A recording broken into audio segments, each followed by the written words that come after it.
2015년 주일 마지막 주일입니다. 그야말로 정말 마지막 주일. 소무영신 예배가 남아있긴 하지만 주일로서는 마지막 주일인데 우리가 다음 주는 1월 첫 주잖아요. 그래서 또 1월 첫 주니까 첫 주 오겠지라고 생각하면은 큰 오산. 항상 우리는 오늘만 있죠. 오늘이 마지막 주고 생애의 마지막 날이라고 생각하면은 좀 겸허하게 받아들여지지 않습니까? 사실 제가 자주 말씀드리지만 우리에게는 오늘밖에 없어요. 내일은 없는 거예요. 그죠? 안 받아들이시려고 그러네. 오늘밖에.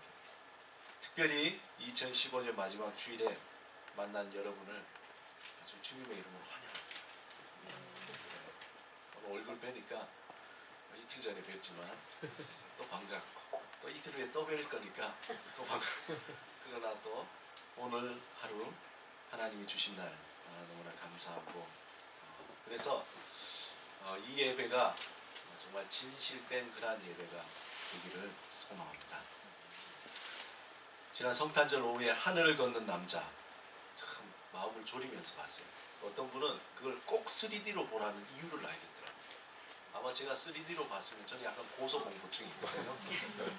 아니 그냥 멀미가 났을 것 같은데 3D 아니더라도 아주 막 조마조마하게 지난번에 우리가 케이트도 조마조마하게 봤는데 자꾸 이렇게 조마조마한 것만 보다가는 안 될 것 같지만 영화 끝나고 난 뒤에 편집사님 저에게 오셨어요.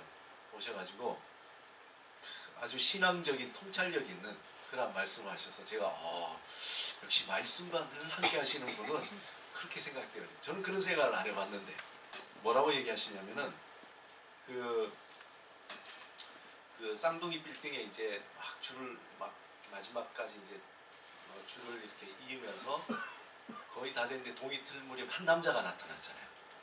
정말 남자가 나타나서 그 빌딩 위에서 저 멀리 이렇게 쭉 바라보다가 그냥 아무 말 없이 그리고 주인공을 쳐다보다가 고개를 한번 끄덕이더니 내려가 버리잖아요. 그분이 누굴까? 직원인지 아니면 자살하려고 올라왔다가 그냥 내려갔는지 저는 그렇게 생각했거든요. 또 주인공이 줄을 타다가 누웠잖아요. 누웠는데 하늘에서 구름 사이에 뭐가 나타납니까? 비둘기가 나타나요. 비둘기가 막 나타나서 그 위에 머물다가 날아갔잖아요. 저는 그냥 그때 무슨 생각이냐, 저 비둘기가 그 봉 한쪽에 이렇게 앉으면은 이 사람이 쓰러지지 않을까 막 그 생각했는데 신앙이 깊은 분은 달라요. 편집사님 뭐라 그러냐면 삼위일체가 나타났다. 그 처음에 나타난 그 남자는 하나님이라는 거죠. 그래서 하나님이 다 인정을 하시고 그리고 비둘기는 우리가 흔히 성경에 뭐로 나타납니까? 성령님이시고 그 줄을 걷는 사람은 누굴까요? 그러면 물 위로 걷는 예수님. 그렇게 생각하니까 또 그럴듯한 거예요. 제가 그래서 마음에 남아가지고 그걸 한번 생각을 좀 해봤습니다. 무슨 생각했냐면은 저는 어떻게 보면 우리는 그 예수님 정말 황당무계하죠. 어떻게 그 쌍둥이 빌딩에 그 줄 하나에 그 위를 걷는 그 사람을 쫓아서 따라가려고 하는 예수님도 어떻게 보면은 그런 분이잖아요. 쫓아가려는 그 무리들이 아닌가. 마치 하늘을 걷는 남자처럼 길도 없고 또 너무나 허황돼 보이는 그 길을 걷겠다고 따라 나선 사람들이 아닐까 그런 생각을 해봅니다. 근데 독특한 건 또 이렇게 생각해 보니까 주인공이 뭐라 그럽니까? 자기는 서커스에서 돈을 벌기 위한 광대가 아니라 뭐라 그러죠? 아티스트라, 예술가. 우리 교회하고 맞는 것 같아요. 당신은 그분의 예술가입니다. 예술가라는 거죠. 우리는 세상 사람들이 좋아하는 이 세상의 복이나 이 세상에서 부귀영화를 쫓기보다 세상이 얻을 수 없는 그 살아있는 소망을 쫓아가는 그러한 사람들, 어떻게 보면 좀 바보스러운 그런 사람들이 아닌가. 그러나 우리에게는 그게 보이잖아요. 저 줄이 보이고 그 위를 걸을 수 있다는 그런 믿음과 확신이 있다는 것이죠. 그런 사람들이 함께 고백하는 내용이 뭐죠? 사도신경입니다. 사도신경이라는 것은 바로 그 예수 그리스도를 따르고 그렇게 살겠다고 모여서 고백하는 사람들이 다 그리스도인, 그 고백이 사도신경입니다. 그래서 이 사도신경의 고백은 단순히 고백의 차원을 넘어서서 그렇게 살겠다는 삶의 결단인 거죠. 첫 번째 제가 나눌 때 그랬듯이, 그리고 또 그러한 결단이 그렇게 살다 보니까 삶의 스타일이 된 거예요. 그렇게 살아가는 삶의 스타일. 세상 사람들이 살아가는 그런 방식이 아니라 정말 다른, 이해할 수 없는 그런 삶이죠. 소위 말해서 믿음으로 살아간다는 거예요. 믿음으로. 그러므로 사도신경을 어떻게 고백하느냐에 따라서 그 삶의 스타일이 달라져요. 단순히 어떤 매주 이렇게 주일날 첫 번째 그냥 뜻도 모르고 어떤 의미인지 모르는 그냥 입술로 그냥 읊조리는 그런 고백이라 그러면은 그 고백에 따라서 그냥 그렇게 살아가는 거죠. 하나님도 예수님도 믿음도 그런 어떤 형식적인 삶을 살아갈 수밖에 없습니다. 단순히 어떤 할 수 없이 억지로 외워지는 앵무새처럼 외워지는 사도신경이라면은 우리의 삶의 그 고백을 통해서, 그러한 고백을 통해서 우리의 삶은 그저 반복되고 믿는다고 하지만 그러한 의미 없고 그냥 세상 사람들이 가는 그 길을 그냥 따라서 그냥 무늬만 예수 그리스도를 따르는 사람으로 살아갈 수 있다는 거죠. 한마디로 그냥 선언문과 같습니다. 우리가 매주 사도신경을 고백할 때에 한 구절의 의미를 깊이 마음에 담아 뜻을 다해 고백할 때 그 고백은 우리가 처음에는 그렇지 않다가 그 고백을 뜻을 다해서 자꾸 고백하다 보면은 점점점 우리에게 스며들어서 내 삶으로 그것이 나타나게 돼 있다. 그 고백은 단순히 인간을 향한 고백이 아니잖아요. 우리가 고백할 때에 뭐 남들 들으라고 고백하는 거 아니에요. 그것은 하나님 앞에서, 코람데오, 하나님 앞에서 내가 이렇게 고백합니다. 내가 이렇게 살아갑니다.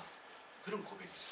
그렇기 때문에 그거는 생명력을 다한 고백이기 때문에 우리의 삶 속에 녹아지고 또한 어느 순간부터 그렇게 사라지는 거예요.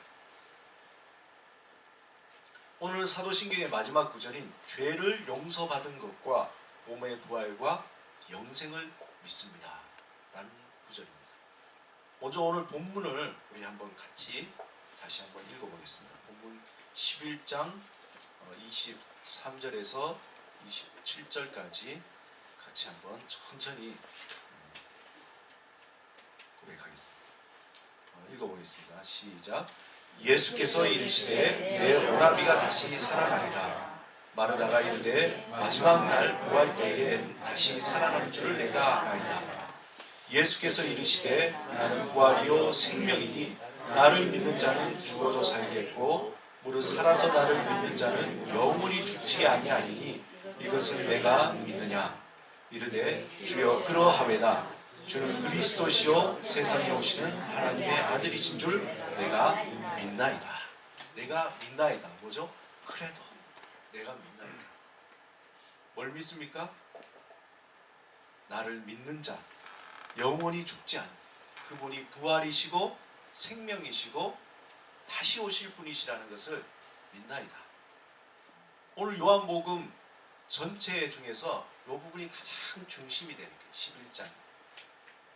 이 부분에 대해서 내년에 이제 아주 집중적으로 우리가 요한복음을 같이 함께 나눌 텐데요. 특별히 25절, 26절에 보면 나는 부활이요 생명이니 나를 믿는 자는 죽어도 살겠고 무릇 살아서 믿는 자는 영원히 죽지 아니한다. 이 말씀 우리가 너무나 잘 알고 익숙한 구절이죠. 또 뭐 이 이야기는 우리가 설명을 안 하더라도 죽은 나사로를 살리시는 예수님의 그 사건이고 또 이 사건은 예수님의 죽으심과 부활을 예표하는 사건이죠.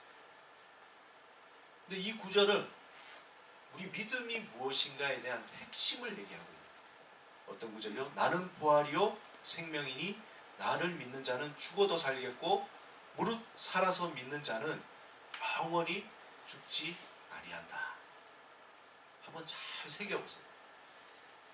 예수님이 나는 부활이요 생명이니 나를 믿는 자는 죽어도 살겠고 무릇 살아서 믿는 자는 영원히 죽지 않는다.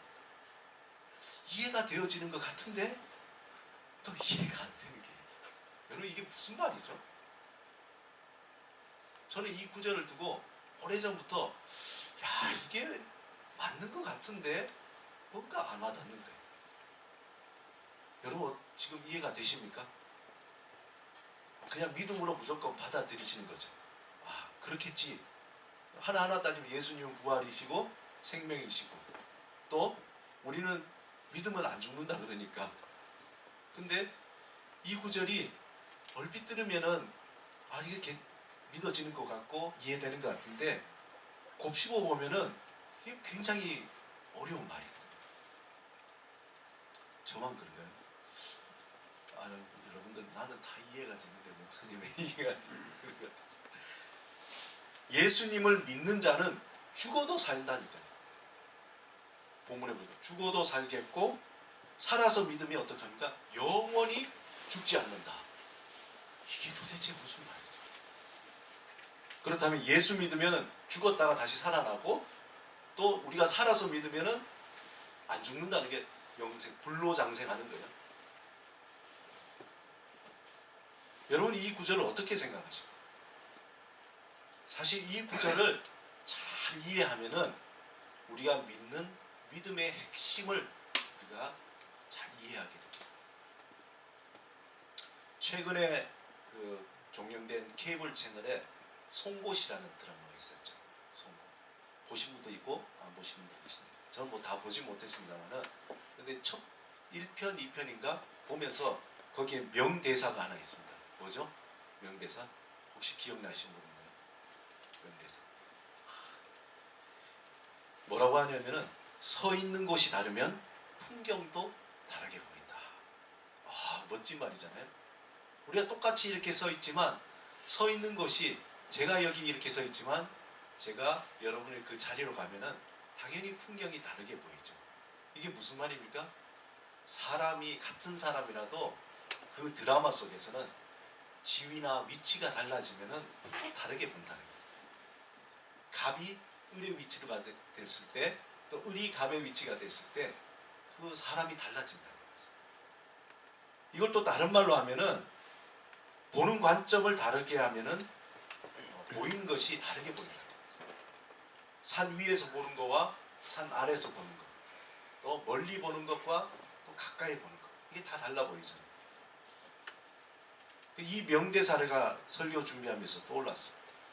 오늘 본문을 생각하면은 이 명대사, 선 곳이 다르면은 보이는 곳이 다르게 보인다는 이 관점에서 예수님이 말씀하신 이 전제를 우리가 한번 다시 볼 필요가 있습니다.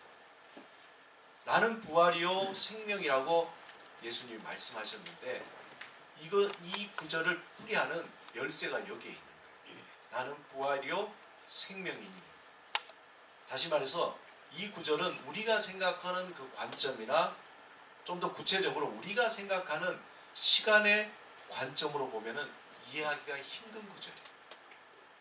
하지만 예수님의 관점, 우리가 예수님의 그 위치에서 서서 보면은 예수님의 서 있는 자리에서 보면 충분히 이해가 될 수 있다는 거예요. 무슨 얘기냐면 예수님이 내가 부활이요 생명이라고 하신 그 의미가 뭡니까?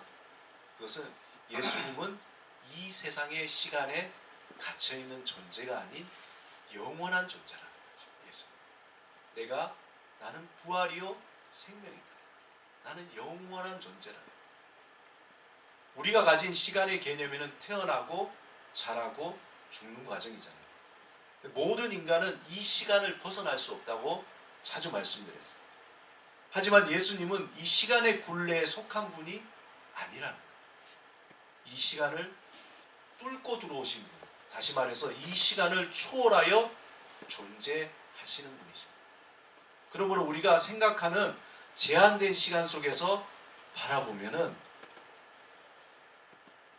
그렇게 보이지만 예수님이 그 제한된 시각이 아니라 영원하신 하나님의 관점에서 볼 때 예수를 믿는다는 것은 이 세상의 시간의 굴레에서 벗어난다는 거예요. 다시 말해서 여러분이 가지고 있는, 저와 여러분이 가지고 있는 시간의 그 개념이 달라지는 거예요.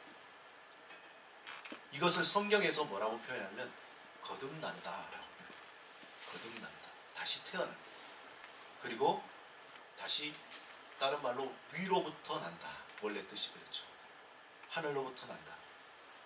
또 하나님의 자녀가 된다. 하나님과 화해되었다. 하나님의 심판에서 벗어났다. 라는 표현을 쓰는 겁니다. 그 핵심에는 뭐가 있냐면 시간이 달라지는 거예요. 다른 시간 속에 살아가는 거죠. 그렇게 새로운 시간, 즉 영원의 관점에서 우리의 인생을 보면은 이전과 다르게 보이죠. 서 있는 곳이 다르면 보이는 풍경이 다르게 보입니다. 우리가 살아가는 삶의 모든 문제, 특히 죽음이라는 문제가 완전히 다르게 보입니다. 왜냐하면 예수 그리스도를 믿는 자에게는 죽음을 초월한 뭐죠? 부활이 존재한다. 다시 살아나는 부활이 존재한다. 그러므로 예수를 믿는 자에게 생물학적으로 죽음이라는 것은 끝이 아니라는 거예요. 이 세상에선 그것이 끝. 그러나 예수 그리스도 안에 있는 새롭게 태어난 시간의 속에서는 그게 끝이 아니라 그 이유가 있다는 거죠. 그 이후에 영원한 삶 속에 계속 존재한다는 거예요. 이미 이 땅에서는 믿는 자는 죽음이라는 한계를 벗어난 삶, 하나님과 연결된 삶, 또 영생, 영원한 삶을 살고 있다라는 말. 다들 표정이 목사님 또 이렇게 어렵게 얘기하셔가지고 헷갈리도록 만드는. 이것에 대한 구체적인 예가 바로 예수님이 그래서 나사로를 보여줘요. 나사로. 바로 죽은 나사로입니다. 나사로는 이미 어디에 있습니까? 무덤 속에 있잖아요. 죽은 자입니다. 하지만 예수님 안에서는 어떻게 됩니까? 다시 살아날 자이잖아요. 그렇죠. 이미 나사로는 하루, 이틀, 사흘, 나흘이 됐어요. 무덤 속에서 그 안에서 완전히 썩은 냄새 나는 그런 죽은 자로 존재하지만, 그렇지만 예수 그리스도 안에서 나사로는 다시 살아날 자가 됩니다. 그 무덤이 어디입니까? 그곳에는 죽은 자들이 살아가는 삶의 마지막은 그냥 그 안에 죽음 끝인 거예요. 그냥 없죠. 죽음이라는 끝입니다. 썩은 내가 진동하는 공간. 그곳에서 어떻게 살아보겠다고, 만약에 나사로가 그 안에서 움직일 수 있다면 막 그 안에서 막 발버둥치고 살아보겠다는 거예요. 아니면 나사로 혼자 있는 게 아니라 그런 죽은 나사로와 같은 사람이 여러 사람이 있다면 그 안에서 아무리 발버둥 쳐도 돌문은 막혀있고 나올 수 없는 거죠. 그 안에서 그렇게 살아갑니다. 그게 어디입니까? 바로 이 세상. 우리가 사는 세상. 우리가 뭘 잘 먹고 잘해보고 애를 쓴다고 하지만 결국은 우리는, 모든 인간은 이 세상에서 죽음이라는 것을 이 안에 갇혀져 있는 거예요.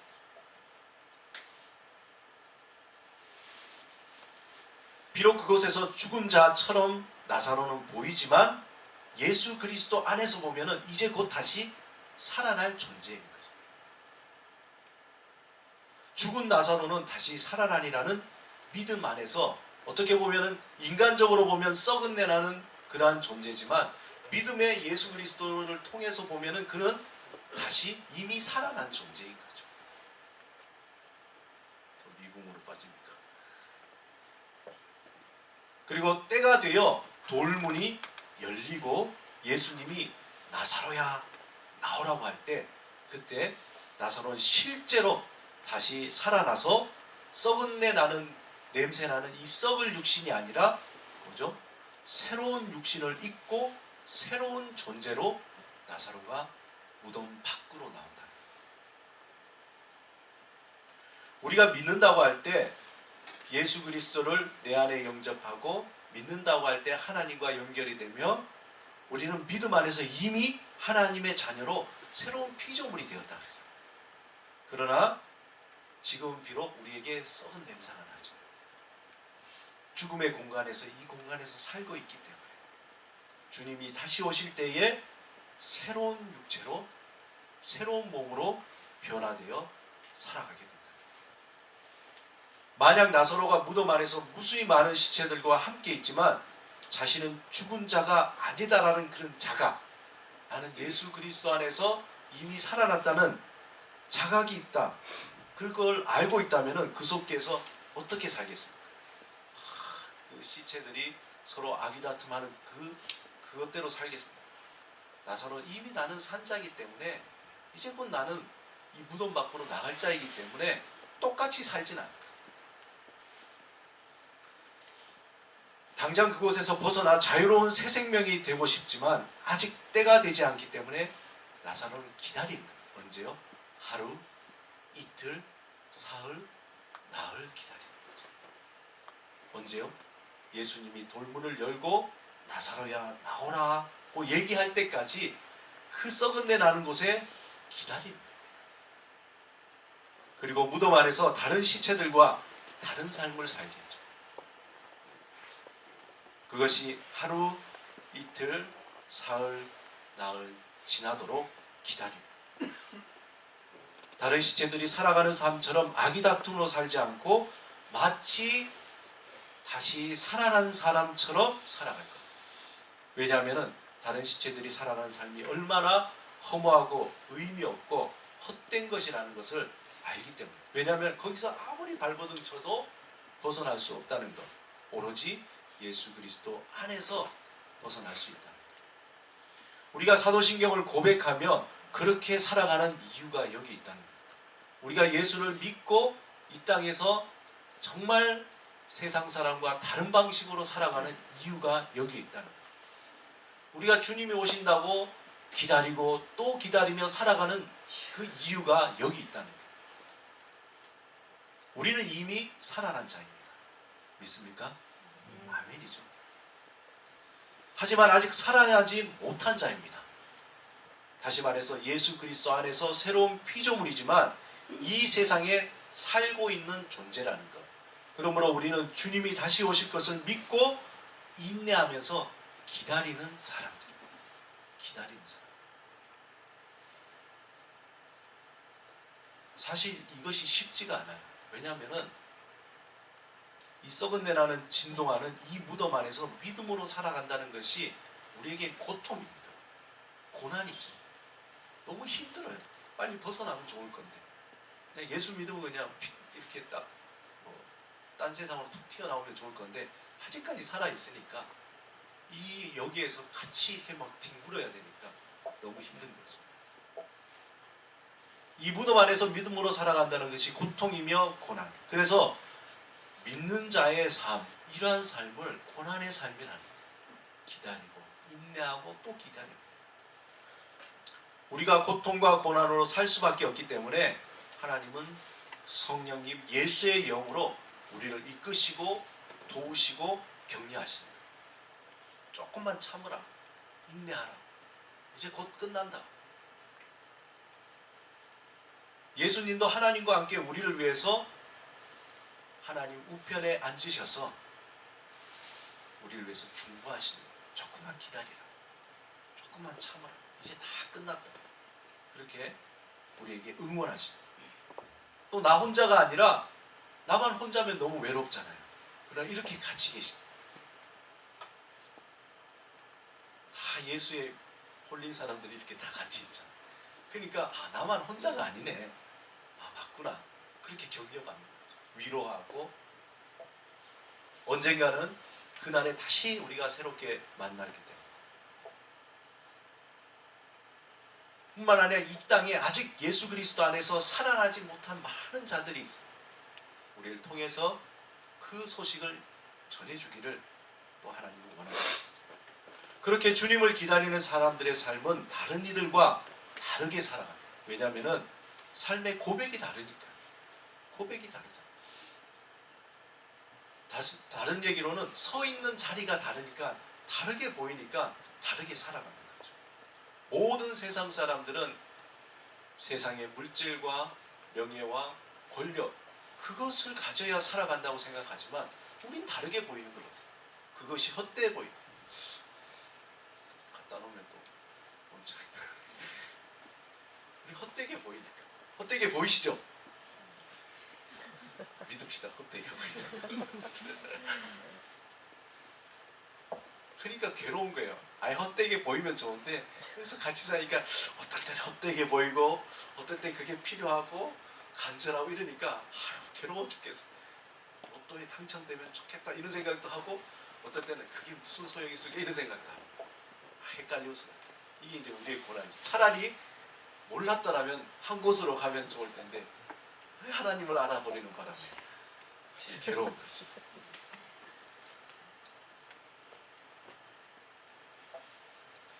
세상 사람들에게 보이지 않지만 우리에게 그냥 보여요. 그 쌍둥이 빌딩에 그 사이에 줄이 안 보이면 얼마나 좋아요.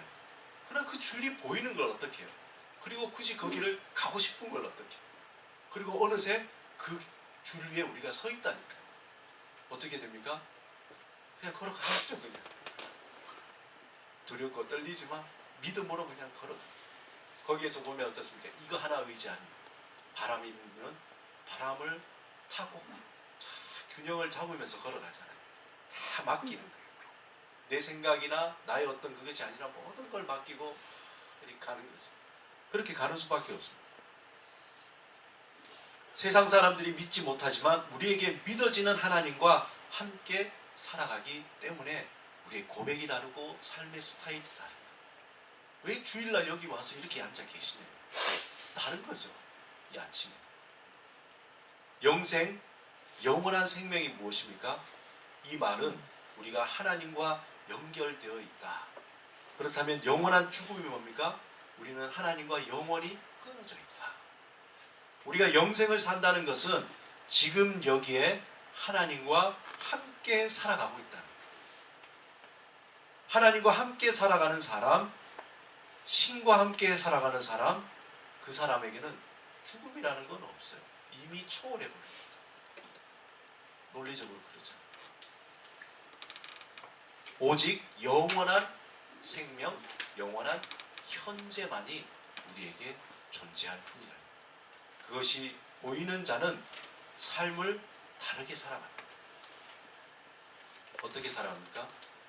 예수님이 매우 간단하게, 명료하게 딱 말씀해 주셨어요. 마음과 뜻과 정성을 다해 하나님을 사랑하고 내 이웃을 내 몸과 같이 사랑하라. 이 땅에서 예수님이 그러면 어떻게 살아야 됩니까? 그렇게 얘기해 주신 거예요. 힘든데 그래도 살아야 됩니다. 그렇게. 그러한 삶 속에서 하나님의 영광, 즉 하나님의 성품, 성령의 열매가 서서히 드러나게 됩니다. 그렇게 고백하고, 주님을 그렇게 고백하고 또 고백하다 보니까 그냥 그렇게 사라지는 거예요. 그리고 내 안에 나도 모르게 하나님의 성품이 조금씩 나타나기 시작합니다. 그것은 하나님이 내가 그렇게 하는 것이 아니라 선택도 하나님이 하시고 하나님이 우리를 이끌어 가시는 거예요. 하나님이 우리를 하나님의 사람으로 자꾸 만들어 가시는 거죠. 우리는 하나님 앞에서 진실한 고백과 하나님 그렇게 살고 싶다는 소망의 고백과 의지함이 필요할 뿐입니다. 사랑하는 여러분, 2015년 우리가 마지막 주일을 보내면서 우리 또다시 2016년 우리가 첫 주일을 기다립니다. 이 기다림은 주님이 오시는 그날까지 계속될 거예요. 반복되고 또 반복되고. 너무 지루하고 힘들다고 우리가 생각이 들죠. 근데 우리가 한번 생각해요. 여러분의 나이만큼, 여러분이 보낸 시간만큼을 돌아보십시오. 그 안에는 지루하고 힘들었지만 돌아보니까 한순간 아닙니까? 한순간이잖아요. 돌아보니 한순간이죠. 아마 우리가 생각할 때 지루하고 힘들지만 주님이 오시는 그날 우리가 주님을 만났을 때 돌아보면 주님 그게 한순간이었네요. 그렇게 생각되죠. 그 시간은 한순간으로 우리에게 딱 한 점으로 보일 거예요. 사랑하는 여러분, 또 주님을 믿고 2015년을 보냈듯이 2016년도 또 기다리십시다. 주님이 오시는 그날을 의지하면서 기다리십시다. 왜냐하면 우리의 존재는 기다리는 사람, 우리의 존재는 기다리는 사람. 뭘 이 땅에서 이루려는 사람이 아니라 우리는 이 땅에서 기다리는 사람, 기다리는 사람. 살아있는 소망을 품고, 그래서 그 기다림 가운데에 정말 오늘이 오늘처럼 오늘 마지막 날이다, 이게 주님을 맞이할 마지막 날이다, 그리고 오늘을 살아가는 그런 사람, 그런 고백이 있는 거죠. 그 고백이 어디에 있습니까? 우리가 고백하는 사도신경 안에 가려다 있다. 사도신경을 고백한다는 것은 바로 오늘을 그렇게 살겠다라는 거죠. 정말 오늘처럼 하나님이 나에게 주신 마지막 날처럼 어린아이가 시간을 잃어버리고 놀잖아요. 그렇잖아요. 어린아이가 그렇게 기쁘게 놀 수 있는 건 뭡니까? 시간을 잊어버렸어요. 시간을 잃어버리고 그렇게 뛰노는 것처럼 하나님을 의지하면서 오늘 기뻐하며 살아가는 그런 믿음의 바보가 되어야 됩니다. 믿음의 바보. 제가 어제 좀 죄송한 표현입니다만 달리다 보면 성탄절이라고 이렇게 어제 저녁 식사로 불러줘서 갔어요. 가서 저는 이제 주일 준비도 해야 되고 앉아서 이제 저녁을 먹으면서 이런저런 생각을 하는 거예요. 그래서 시간이 1시간 지나고 2시간 지나니까 빨리 가야 되는데, 근데 거기 계신 분들은 마냥 좋은 거예요. 그래서 뭐 웃고 재밌게 그렇게 버립니다. 시간의 개념이 없어요.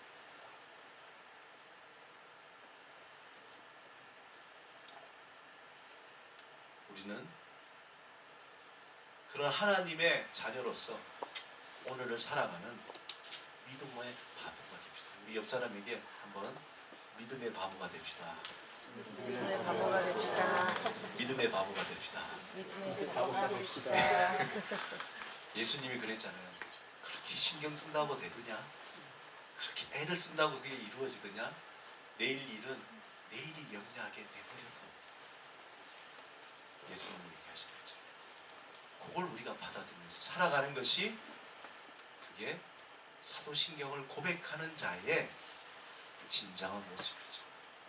우리의 주어진 삶, 부활, 또한 영원한 생명, 그것은 오늘 우리에게 그렇게 살도록 주님께서 우리에게 알려주신, 누구를 통해서? 나사로의 죽음과 부활을 통해서 인생이란 이런 것이다 라고 우리에게 알려주십니다. 그렇게 기뻐하며 살아가는 믿음의 바보가 되시기를 주님의 이름으로 축원드립니다.